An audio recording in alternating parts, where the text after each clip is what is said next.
Thanks, guys. That is the second match of the day. Most of us had Y dot.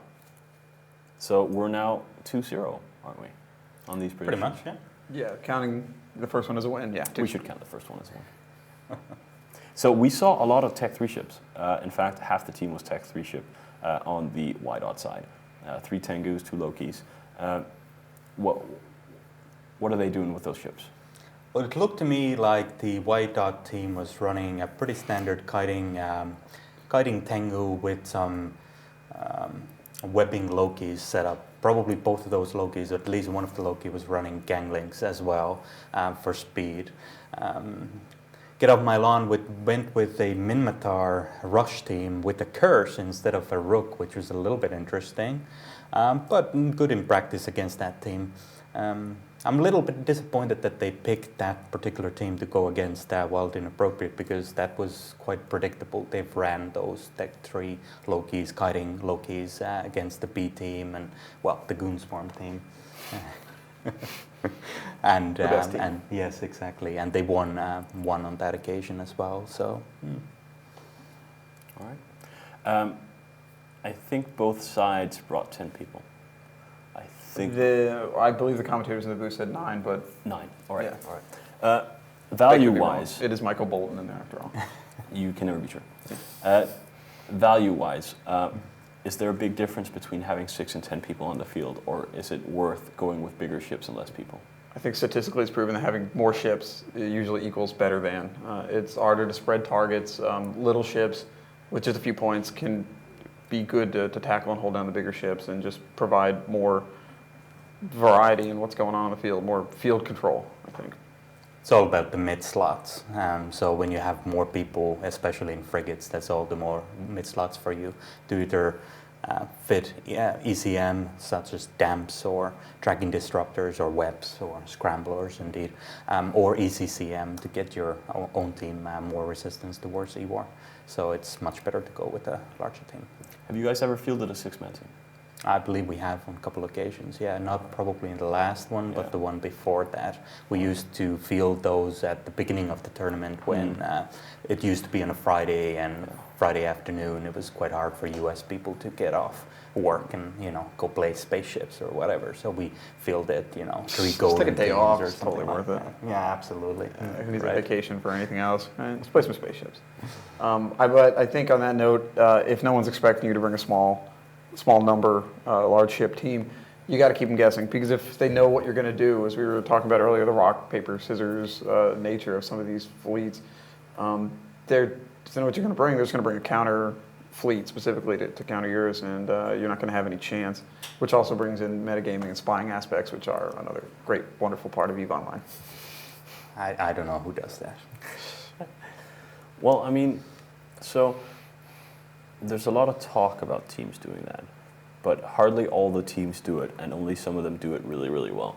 How often do you guys know what you're up against beforehand? Well, we never would know exactly what we'd be up against, that I can at least confirm.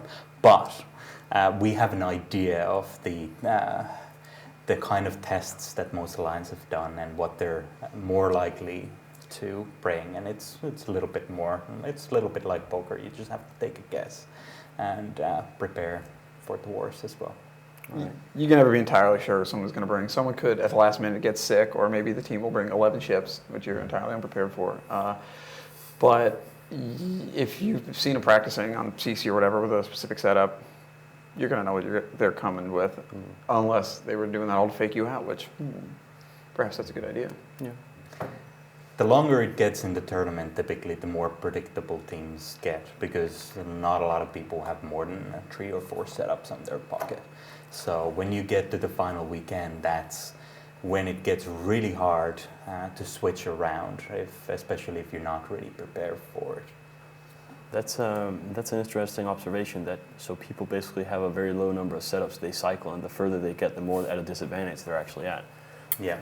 There's one year where I was a little bit down on Pandemic Legion, because in the earlier rounds they were very boring and predictable setups. But then when we got into the later rounds, all the setups got rolled out. Yep. Is that a a deliberate strategy to go with the safe and boring to get into the finals and then roll out all the spectacular ones? Absolutely. In the first weekend especially, you want to keep your best setups hidden as long as possible. You don't want to bring them out. You want to be surprising on the final weekend because the other teams typically will not be. And that's where you get the edge. All right. So, Navigator, you've been watching quite a few of these Alliance tournaments. How many of these have you helped cover? I think this is the third I've helped cover now. This is the third. And you guys have the forums, Facebook, Twitter.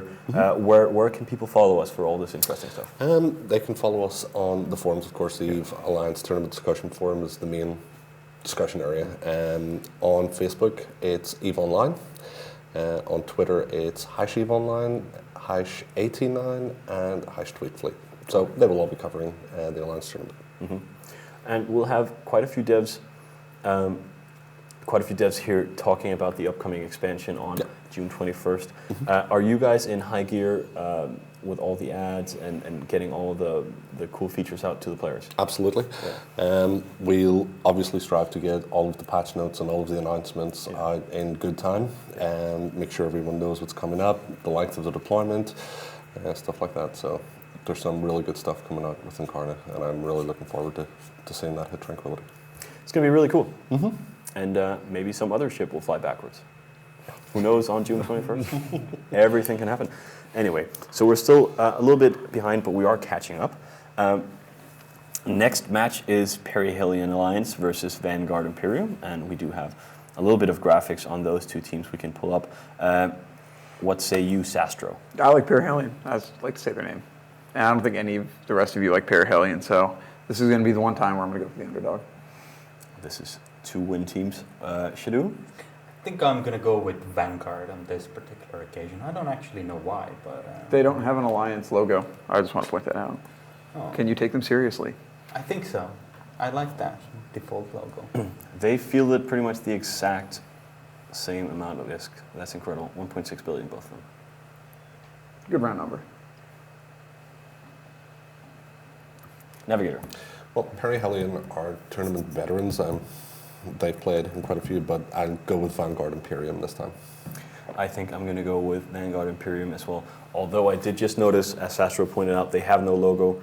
That is not entirely good.